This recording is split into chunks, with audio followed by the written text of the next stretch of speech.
Na Tišini smo se zbrali na kronološki razstavi, v kateri prikazujemo delovanje 30 izvedenih študijskih krožkov v Tišini in predstavitvi knjige, v kateri opisujem povzetek prvih 20 študijskih krožkov in podrobni opis zadnjih 10 študijskih krožkov. Naslov knjige je pa Res dobro študijski krožki v Tišini.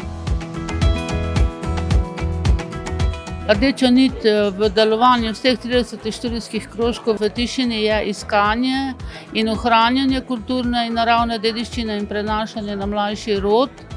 Iskali smo predvsem vsa dragocena znanja in spretnosti, se naučili in to sedaj prenašamo na mlajše rodove. Najprej iskrene čestitke za 30 let delovanja vsem članicam, predvsem pa vodi gospe Mihaeli Fliser, ter tudi obenem zahvale Ljudski univerzi Murska Sobota, da je vseh teh 30 let spremljala delovanje študijskega krožka Tišina tukaj v občini Tišina. Predvsem pa je pomembno to, da se v bistvu ohranjajo stare običaje, prenos znanja z starejših na mlade.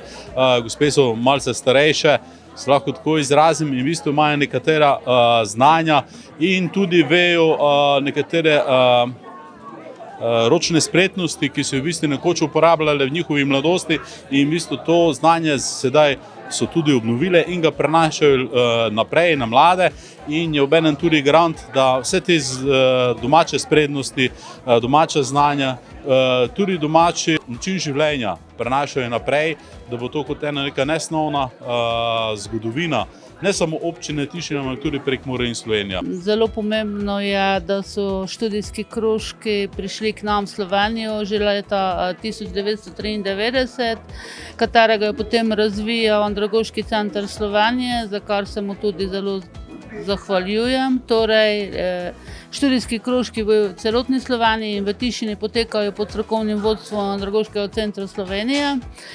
Naš tišinski študijski krožki pa je potekal v okrilju Ljudske univerze Murska Sobota. Študijski krožki se pa financirajo iz Ministrstva za vzgojo in izobraževanje. Nas moralno in materialno podpira tudi občina Tišina in tudi članice same prispevajo določena sredstva za material.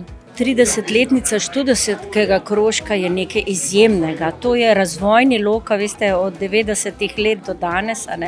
In tako, bi rekla, kontinuirana dejavnost vsekakor pušča veliko sled, ne samo na posameznikih, ampak tudi na skupini in še posebej pa na kraju.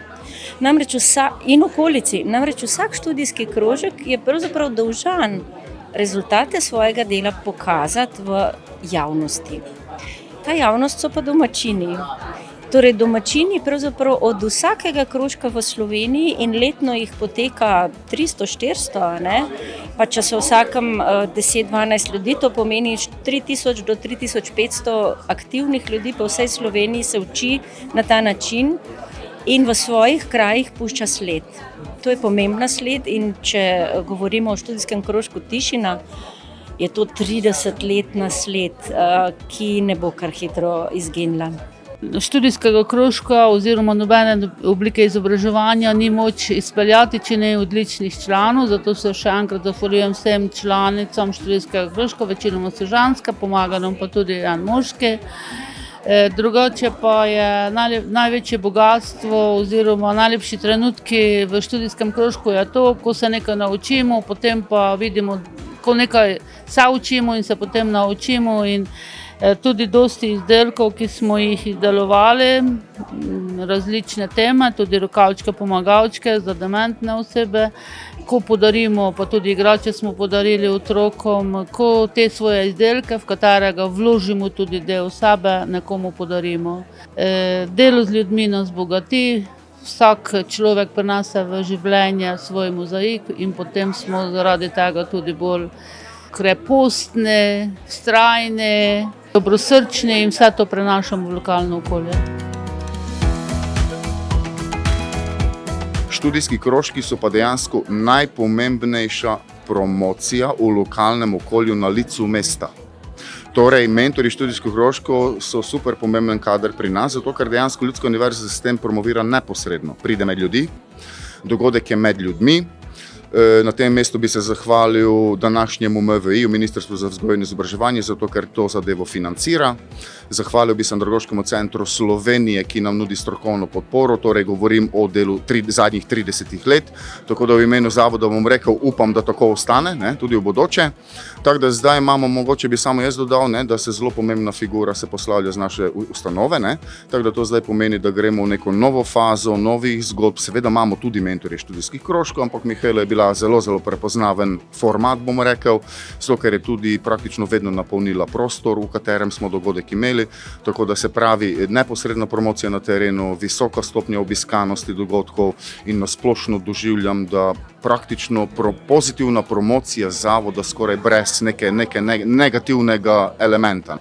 To, kar je pri študijskem krožku Tišina posebnega, je, da pravzaprav ne silijo v ospredje z veliko potrpežljivostjo, pa pravzaprav ogromno ustvarjalnost.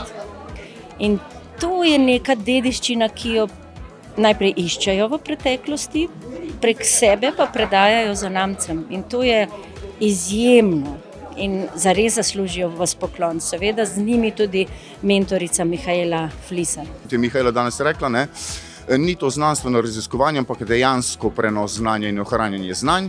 In ker tisti, ki to delajo, imajo tudi veliko tega znanja. Tako da jaz res upam, da bomo mlade motivirali v prihodnjih letih, da se bo tudi priključili, ker bo dobro to znanje prenesti, ker drugače vsi tvegamo, cela družba.